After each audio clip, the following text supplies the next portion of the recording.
Bonjour et bienvenue dans cette nouvelle capsule Format Labo, la formation décryptée. Aujourd'hui, le thème, ce sont les outils, que ce soit pour du distanciel ou du présentiel. C'est un balayage, je ne rentrerai pas dans le détail des outils.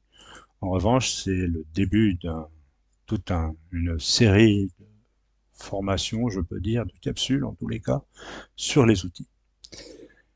Je vous rappelle, ces capsules sont basées sur le livre Formateur reprenez le contrôle. N'hésitez pas à l'acquérir et n'hésitez pas à partager et à faire connaître cette chaîne qui débute et qui a besoin d'un peu de volume. Et n'hésitez pas, si vous avez envie d'avoir des capsules un peu spéciales sur des sujets qui vous intéressent, ce sera toujours avec plaisir. Le formateur ayant pour vocation, je le rappelle, de partager l'information et non pas de la garder pour lui. Alors pour commencer, la formation en salle avec bien sûr l'incontournable Microsoft et son célèbre PowerPoint, qui a quand même deux compétiteurs qui sont OpenOffice et LibreOffice. Alors ces deux compétiteurs sont intéressants parce qu'ils sont gratuits et ils font quasiment la même chose. Alors là, j'ai pris par exemple une image avec OpenOffice, qui est au jour où je fais cette capsule en version 4. Alors l'intérêt d'OpenOffice, c'est que la partie présentation vous propose 3 étapes pour créer votre présentation PowerPoint. C'est vraiment intéressant parce que en plus il vous donne un aperçu sur la partie droite de l'écran. Soit vous utilisez cette assistance, ou alors vous passez directement sur créer et vous allez obtenir une forme un peu PowerPoint, hein, il faut bien le dire, hein, c'est très très proche. Et l'intérêt, c'est que vous trouvez toutes les fonctions que vous avez sous PowerPoint. Alors, il faut juste les chercher, elles ne sont pas au même endroit qu'avec Microsoft.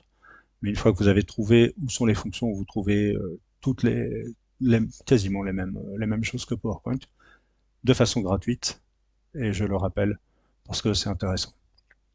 Alors, je parle beaucoup aujourd'hui de logiciels qui s'installent. J'aime pas du tout le logiciel SaaS, Software as a Service, parce que le SaaS vous fait perdre la propriété physique de vos documents.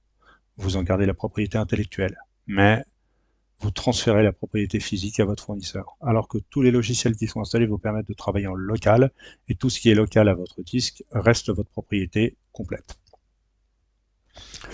Pour ce qui est de la musique, le son, on utilise facilement Audacity, qui vient du monde Linux et qui est utilisé sous Windows.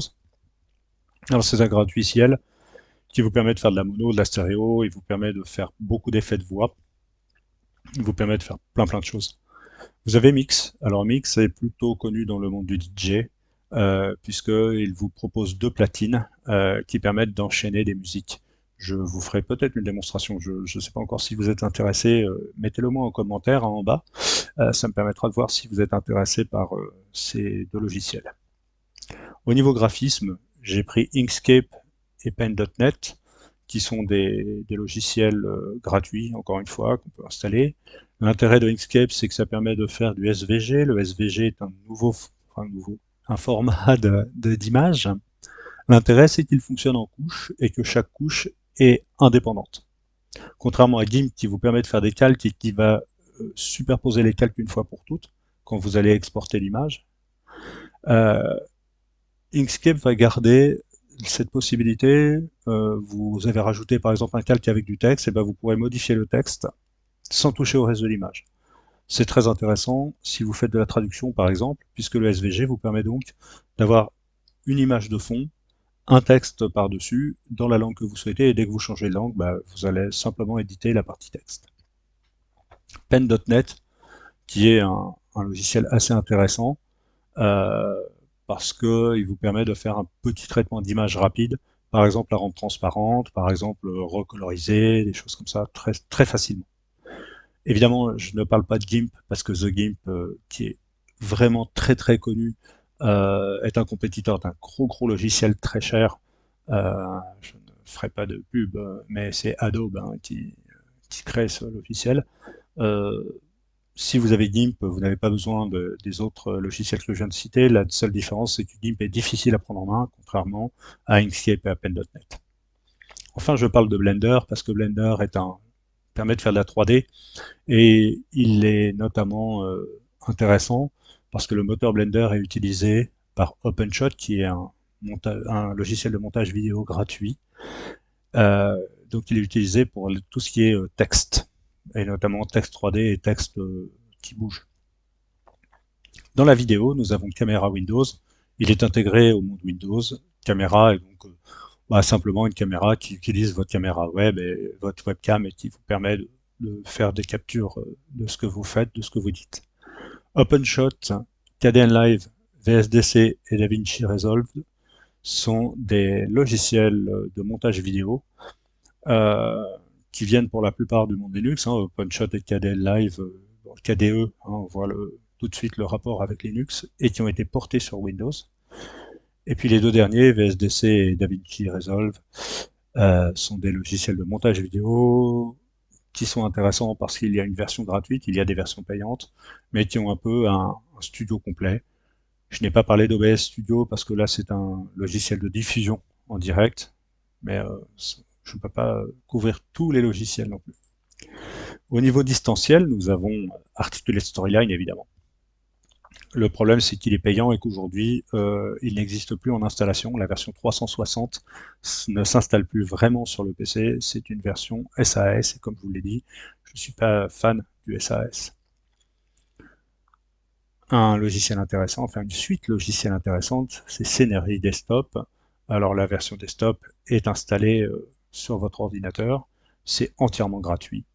Et l'intérêt, c'est qu'en utilisant Opal ou Topaz, vous pouvez faire directement des contenus qui vont être exportables en HTML, donc format web, ou en format SCORM.lms. Vous avez d'autres logiciels dans cette suite, et alors là je vous conseille d'aller sur scenari.org et aller sur la partie téléchargement. Vous avez pléthore de logiciels et ce serait étonnant que vous ne trouviez pas une partie qui vous intéresse, et notamment ils font un très très beau logiciel pour la rédaction technique, de la vraie rédaction technique. Bon, voilà. Bâtisseur Lyon. Ah, j'ai un gros coup de cœur pour ces personnes-là, parce qu'ils font un travail formidable. D'abord, ils font du plugin pour Chamilo notamment, qui directement s'intègre dans la plateforme. La plateforme Chamilo intègre un logiciel auteur, assez basique, et Bâtisseur Lyon ont rajouté des plugins qui vous donnent accès à des fonctions très avancées, notamment du H5P.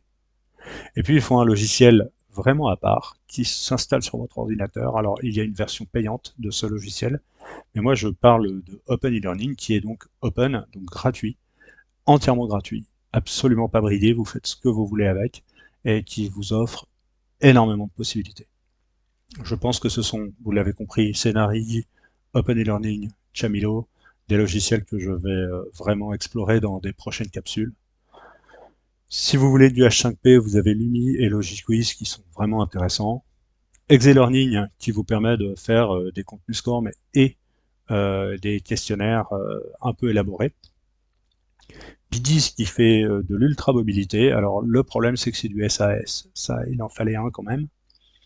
Chamilo, le LMS de prédilection, j'aime beaucoup ce LMS. Et j'ai mis en outsider iSpring. Alors iSpring, le souci de iSpring, c'est qu'il se base uniquement sur PowerPoint. Il n'est absolument pas portable sur une autre plateforme. L'intérêt, c'est qu'à partir d'un PowerPoint, il vous permet de l'exporter en SCORM et de rajouter des choses comme des interactions, comme des vidéos, comme des simulations zut, je perds mes mots, des simulations d'échanges. C'est très efficace pour les commerciaux, par exemple. Voilà, j'y explorerai peut-être iSpring plus tard, mais voilà un peu le panorama. N'hésitez pas à vous abonner, partagez cette chaîne, faites-la connaître s'il vous plaît, et bien sûr, ruez-vous sur le livre Formateur reprenez le contrôle, puisque c'est sur ce livre que sont basées toutes ces capsules. Je vous donne rendez-vous très bientôt, l'année prochaine en l'occurrence, et passez de bonnes fêtes de fin d'année.